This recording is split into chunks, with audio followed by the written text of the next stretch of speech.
ಮತ್ತೊಂದು ಕಡೆ ಬೆಂಗಳೂರಿನಲ್ಲಿ ಬಿಸಿಗಾಳಿಯ ಹಾವಳಿ ಮುಂದುವರಿತಾ ಇದೆ. ರಾಜ್ಯದಲ್ಲಿ ಒಟ್ಟು 600 ಜನರಿಗೆ ಇಲ್ಲಿ ತನಕ ಹೀಟ್ ಸ್ಟ್ರೋಕ್ ಆಗಿದೆ. ನೋಡಿ, ಬಹಳ ಹುಷಾರಾಗಿರಿ. ಹೊರಗಡೆ ಎಂತ ಬಿಸಿಲಿದೆ ಅನ್ನುವಂಥ ನಿಮ್ಗೆ ಗೊತ್ತಿರುವಂತಹ ಸಂಗತಿನೇ. ಬಹಳ ಉಷ್ಣಾಂಶ ಕೂಡ ಹೆಚ್ಚಾಗಿದೆ, ಸಾಲದ್ದಕ್ಕೆ ಬಿಸಿಗಾಳಿ ಕೂಡ ಹೆಚ್ಚಿದೆ. ಕೆಸಿ ಜನರಲ್ ಹಾಸ್ಪಿಟಲ್ನಲ್ಲಿ ಹೀಟ್ ಸ್ಟ್ರೋಕ್ಗಂತಾನೆ ಒಂದು ಸಪರೇಟ್ ವಾರ್ಡ್ ಅನ್ನ ತೆರೆಯಲಾಗಿದೆ. 5 ಬೆಡ್ಗಳನ್ನು ಅದಕ್ಕೆ ಸಪರೇಟ್ ಆಗಿ ಮೀಸಲಿಡಲಾಗಿದೆ. ಏರ್ ಕೂಲರ್, ಫ್ಯಾನ್, ಔಷಧ ಇದನ್ನೆಲ್ಲ ಸಿದ್ಧವಾಗಿಟ್ಟು ಒಂದು ವಾರ್ಡ್ ಅನ್ನ ಅದಕ್ಕೋಸ್ಕರನೇ ಮೀಸಲಿಟ್ಟಿದ್ದಾರೆ. ಜ್ವರ, ತಲೆನೋವು, ತಲೆ ಸುತ್ತು ಕಾಣಿಸ್ಕೊಂಡಂತವರಿಗೆ ಚಿಕಿತ್ಸೆ ಕೊಡೋ ಕಾರ್ಯ ಆಗುತ್ತೆ. ತಾಪಮಾನ ಬಹಳ ಜಾಸ್ತಿ ಆಗ್ತಾ ಇರುವಂತ ಕಾರಣಕ್ಕಾಗಿ ರೋಗಿಗಳಿಗೆ ನಿತ್ರಾಣ ಆಗುವಂತ ಚಾನ್ಸಸ್ ಇರುತ್ತೆ. ಹೀಗಾಗಿ 3-4 ದಿನಗಳ ಕಾಲ ಅವರಿಗೆ ಚಿಕಿತ್ಸೆ ಕೊಡಬೇಕಾಗುತ್ತೆ. ಸರ್ಕಾರಿ ಆಸ್ಪತ್ರೆಗಳಲ್ಲಿ ಹೀಟ್ ಸ್ಟ್ರೋಕ್ ವಾರ್ಡ್ ಅನ್ನ ಈಗ ಸ್ಥಾಪನೆ ಮಾಡೋ ಕಾರ್ಯ ಆಗ್ತಾ ಇದೆ. ನಿಮ್ಗೆ ಗೊತ್ತಿರಲಿ, ಕಳೆದ 8 ವರ್ಷಗಳಲ್ಲೇ ಅತಿ ಹೆಚ್ಚು ತಾಪಮಾನ ದಾಖಲಾಗಿರುವಂಥದ್ದು. ಹೀಟ್ ಸ್ಟ್ರೋಕ್ ಚಿಕಿತ್ಸೆಗೆ 5ರಿಂದ 6 ಬೆಡ್ಗಳನ್ನು ಮೀಸಲಿಡಲಾಗಿದೆ. ಪ್ರತಿ ಸರ್ಕಾರಿ ಆಸ್ಪತ್ರೆಗಳಲ್ಲಿ ಈ ರೀತಿಯಾಗಿ ಬೆಡ್ಗಳನ್ನು ಮೀಸಲಿಡುವಂಥ ನಿಟ್ಟಿನಲ್ಲೂ ಕೂಡ ವ್ಯವಸ್ಥೆ ಆಗ್ತಾ ಇದೆ ಅನ್ನುವಂಥದ್ದು ಗೊತ್ತಾಗ್ತಾ ಇದೆ. ವಿನಯ್ ನಮ್ಗೆ ಇದಕ್ಕೆ ಸಂಬಂಧಪಟ್ಟ ಹಾಗೆ ಒಂದು ವರದಿ ಕೊಟ್ಟಿದ್ದಾರೆ, ಬನ್ನಿ ನೋಡ್ಕೊಂಬೋಣ.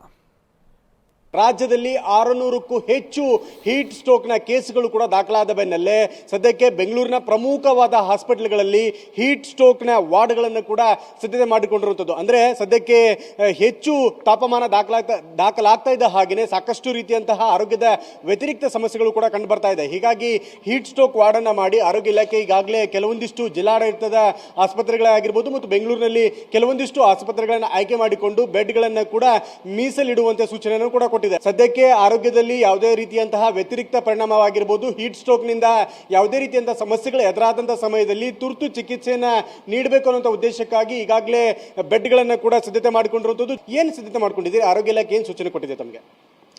ಈಗಾಗಲೇ ತಮಗೆ ತಿಳಿದಿರುವಂತೆ ಈಗಾಗಲೇ ಸಾರ್ವಜನಿಕ ಪ್ರಕಟಣೆ ಹೊರಡಿಸಿದ್ದಾರೆ. ನಮ್ಮ ಇಲಾಖೆಯಿಂದ ಆಯುಕ್ತರು ಪ್ರತಿ ಜಿಲ್ಲಾ ಮಟ್ಟದ ಆಸ್ಪತ್ರೆಯಲ್ಲಿ ಕನಿಷ್ಠ 5 ಹಾಸಿಗೆಗಳನ್ನ, ತಾಲೂಕು ಮಟ್ಟದಲ್ಲಿ 3 ಹಾಸಿಗೆಗಳನ್ನ ಹೀಟ್ ವಾರ್ಡ್ಗೆ ಸೀಮಿತವಾಗಿಟ್ಟು ಅದನ್ನು ಶುರು ಮಾಡಬೇಕಂತ ಹೇಳಿದ್ದಾರೆ.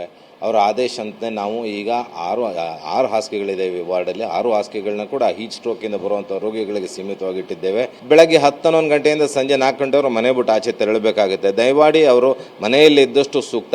ಮತ್ತು ಈ ಮನೆಯಲ್ಲಿದ್ದು ಅನಿವಾರ್ಯತೆ ಏನಾರು ಎತ್ತಿದ್ದು ಕೆಲಸದ ನಿಮಿತ್ತ ಹೋಗೋರಿದ್ದರೆ ಅವರು ಸಾಕಷ್ಟು ದ್ರವ್ಯಪಾನ ಅಂದರೆ ನೀರು, ಮಜ್ಜಿಗೆ, ಜ್ಯೂಸನ್ನು ಸೇವನೆ ಮಾಡಬೇಕಾಗ್ತದೆ. ಸೇವನೆ ಮಾಡದೇ ಇದ್ದರೆ ಕಷ್ಟ ಆಗ್ತದೆ. ಮತ್ತು ಆದಷ್ಟು ಸೂರ್ಯನಿಂದ ತಾಪಮಾನ ಕಾಪಾಡಲಿಕ್ಕೆ ಛತ್ರಿ ಇರ್ಬೋದು ಅಥವಾ ಬಟ್ಟೆ, ಬಿಳಿ ಶುಭ್ರವಾದ ಕಾಟನ್ ಬಟ್ಟೆಗಳನ್ನು ಧರಿಸಬೇಕಾಗ್ತದೆ. ಮತ್ತು ಆದಷ್ಟು ಸೂರ್ಯಕಿರಣದಿಂದ ಡೈರೆಕ್ಟಾಗಿ ಸೂರ್ಯಕಿರಣ ಹೊಡೆಯೋದು ದೇಹಕ್ಕೆ, ಅದನ್ನು ಅವಾಯ್ಡ್ ಮಾಡ್ಕೋಬೇಕಾಗ್ತದೆ. ಮತ್ತು ಪ್ರಯಾಣ ಮಾಡೋವಾಗಲೂ ಅಷ್ಟೇ, ಬಸ್ ಸ್ಟ್ಯಾಂಡ್ ಇರ್ಬೋದು, ರೈಲ್ವೆ ಸ್ಟೇಷನ್, ಶೆಲ್ಟರಲ್ಲಿ ಕೂತ್ಕೋಬೇಕು, ಬಿಸಿಲಿನಲ್ಲಿ ಕೂತ್ಕೋಬಾರ್ದು. ತಾಪಮಾನ ಮನುಷ್ಯನ ದೇಹಕ್ಕೆ ಬೀಳೋದನ್ನು ಅವಾಯ್ಡ್ ಮಾಡಿದ್ರೆ ನೀವು ಹೇಳ್ದಂಗೆ ಈ ಸನ್ ಸ್ಟ್ರೋಕ್ ಅನ್ನೋದನ್ನು, ಹೀಟ್ ಸ್ಟ್ರೋಕ್ ಅನ್ನೋದನ್ನು ತಡಿಬೋದು ಮುಂಜಾಗ್ರತೆಯಾಗಿ. ಅನಿವಾರ್ಯವಾಗಿ ಆದಲ್ಲಿ ನಾವು ಬಂದಂಥ ರೋಗಿಗಳಿಗೆ ಯಾವ ರೀತಿ ಸೂಕ್ತ ಚಿಕಿತ್ಸೆ ಮಾಡಬೇಕು ಅನ್ನೋದನ್ನು ನಾವು ನಿಯಮಾನುಸಾರ ಮಾಡಲಿಕ್ಕೆ ಎಲ್ಲ ಚಿಕಿತ್ಸೆಗೆ ಸಭೆಯವರು ಔಷಧಿಗಳನ್ನ ತಯಾರಿಟ್ಕೊಂಡು ವಾರ್ಡನ್ನು ಕೂಡ ನಾವು ತಯಾರು ಮಾಡಿ ಇಟ್ಕೊಂಡಿದ್ದೇವೆ. ಒಂದೊಂದು ಕಡೆ ರಾಜಧಾನಿ ಬೆಂಗಳೂರಿಗೆ ಕಾಲರಾ ಕಂಟಕ ಕೂಡ ಇದೀಗ ಜಾಸ್ತಿನೇ ಆಗ್ತಾ ಇದೆ. ಯಾಕಂತ ಅಂದ್ರೆ ಈ ಅತಿಯಾದಂಥ ಬಿಸಿಲು, ಈ ಬೇಸಿಗೆಯ ಸಂದರ್ಭದಲ್ಲಿ ಕಾಲರಾ ಸಂಖ್ಯೆಗಳು ಕೂಡ ಹೆಚ್ಚಾಗ್ತಾ ಇದೆ. ಪ್ರಕರಣಗಳು 10ಕ್ಕೆ ಏರಿಕೆಯಾಗಿದೆ ಕಾಲರಾ ಪ್ರಕರಣಗಳು. ಬಿಬಿಎಂಪಿ ವ್ಯಾಪ್ತಿಯಲ್ಲಿ 3 ಪ್ರಕರಣಗಳು ಪತ್ತೆಯಾಗಿದೆ. 2 ವಿದ್ಯಾರ್ಥಿನಿಯರು ಹಾಗೆ ಓರ್ವ ಕಾರು ಚಾಲಕ. ಬೆಂಗಳೂರು ಗ್ರಾಮಾಂತರದಲ್ಲಿ ಒಟ್ಟು 6 ಪ್ರಕರಣಗಳು ಪತ್ತೆಯಾಗಿದೆ.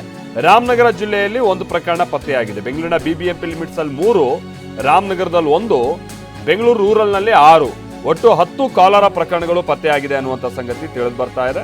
ಹಾಗಾಗಿ ಜನ ನೋಡಿ, ಈಗ ಕಾಲರಾಕ್ಕೆ ಸಂಬಂಧಪಟ್ಟಂಗೆನೂ ಕೂಡ ಎಚ್ಚರಿಕೆ ವಹಿಸಬೇಕಾದಂಥ ಅನಿವಾರ್ಯತೆ ಇದೆ. ಒಂದ್ ಕಡೆ ನೀವು ಈಗ ತಾನೇ ನೋಡ್ತಾ ಇದ್ದೀರಿ, ಹೀಟ್ ಸ್ಟ್ರೋಕ್ ಬಹಳ ಹೆಚ್ಚಾಗ್ತಾ ಇದೆ. ಅದರ ಜೊತೆಗೇನೆ ಕಾಲರಾ ಸಮಸ್ಯೆ ಕೂಡ ಹೆಚ್ಚಾಗಬಹುದಾದಂಥ ಮುನ್ಸೂಚನೆ ಸಿಗ್ತಾ ಇದೆ. ಕಾಲರಾ ಪ್ರಮುಖವಾಗಿ ಶುಚಿತ್ವವನ್ನು ನೀವು ಕಾಪಾಡಿಕೊಳ್ಬೇಕಾಗುತ್ತೆ. ಮಾಡುವಂಥ ಅಡಿಗೆಯಲ್ಲಾಗಿರ್ಬೋದು, ಬಳಸುವಂಥ ನೀರು ಪ್ರಮುಖವಾಗಿ. ಯಾಕಂದರೆ ಈಗ ಬಹಳ ಬೇಸಿಗೆ ಆಗಿರುವಂಥ ಕಾರಣಕ್ಕಾಗಿ ನೀರಿನ ಅಭಾವ ಹೆಚ್ಚಾಗ್ತಾ ಇದೆ. ಹೀಗಾಗಿ ಟ್ಯಾಂಕರ್ಗಳ ಮುಖೇನವಾಗಿ ನೀರನ್ನು ಭಾಳಷ್ಟು ಮಂದಿ ತರಿಸ್ಕೊಳ್ತಾರೆ. ಎಲ್ಲೆಲ್ಲಿಂದ ನೀರು ತರ್ತಾರೋ ಏನೋ ಅದು ಗೊತ್ತಾಗಲ್ಲ. ಸೊ ಹಾಗಾಗಿ ನೀರನ್ನು ಆದಷ್ಟು ಕಾಯಿಸಿ ಆನಂತರದಲ್ಲಿ ಆರಿಸಿ ಕುಡಿಯುವಂಥದ್ದೇ ಸೂಕ್ತ. ಇನ್ನು ಶುಚಿತ್ವದ ಕಡೆಗೂ, ಆಹಾರದ ಶುಚಿತ್ವದ ಕಡೆಗೂ ಗಮನ ಕೊಡಿ. ಅಲ್ಲೇ ಯೂಶಲಿ ವಾಂತಿ ಭೇದಿ ಪ್ರಕರಣಗಳು ಯೂಶಲಿ ಜಾಸ್ತಿ ಇರುತ್ತೆ. ಕಲುಷಿತ ನೀರಿನ ಅಭಾವ ಮೊದಲೇ ಇದೆ. ಇವಾಗ ಕಲುಷಿತ ನೀರು, ಕಲುಷಿತ ಆಹಾರ ಇದನ್ನೆಲ್ಲ ತಗೊಳ್ಳೋದ್ರಿಂದ ಕಾಲರಾ ಕೇಸಸ್ ಜಾಸ್ತಿ ಆಗ್ತಾ ಇದೆ. ಈವನ್ ನೊಣಗಳು ಜಾಸ್ತಿ ಆಗೋದು, ಕಲುಷಿತ ನೀರು ಸೀವೇಜ್ ಅಂತ ಕರಿತೀವಿ, ಅದರಿಂದ ಅದ್ರ ಮೇಲೆ ಕೂತ್ಕೊಂಡಿರೋ ನೊಣಗಳು ಫುಡ್ ಮೇಲೆ ಕೂತ್ಕೊಳ್ಳೋದು. ಸೊ ಯಾವುದೇ ಕಲುಷಿತ ಆಹಾರ ನೀರಿಂದ ಬರೋ ಕಾಯಿಲೆನೇ ಕಾಲರಾ ಆಗಿರುತ್ತೆ. ಆದ್ದರಿಂದ ಸ್ವಚ್ಛವಾದ ಆಹಾರ, ಸ್ವಚ್ಛವಾದ ನೀರು, ಆದಷ್ಟು ಕಾದಾರಿದ ನೀರು ಕುಡಿಯೋದ್ರಿಂದ ಒಳ್ಳೆಯದು.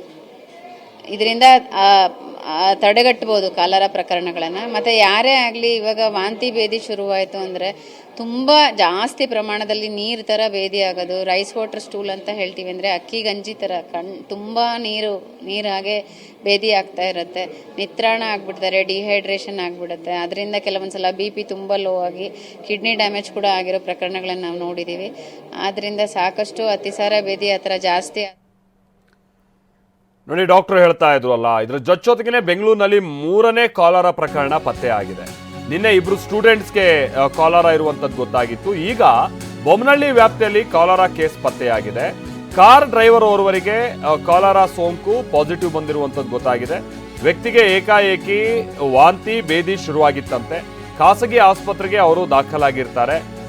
ಮಲದ ಸ್ಯಾಂಪಲ್ ಅನ್ನ ಪ್ರಯೋಗಾಲಯಕ್ಕೆ ರವಾನೆ ಮಾಡಲಾಗಿತ್ತು.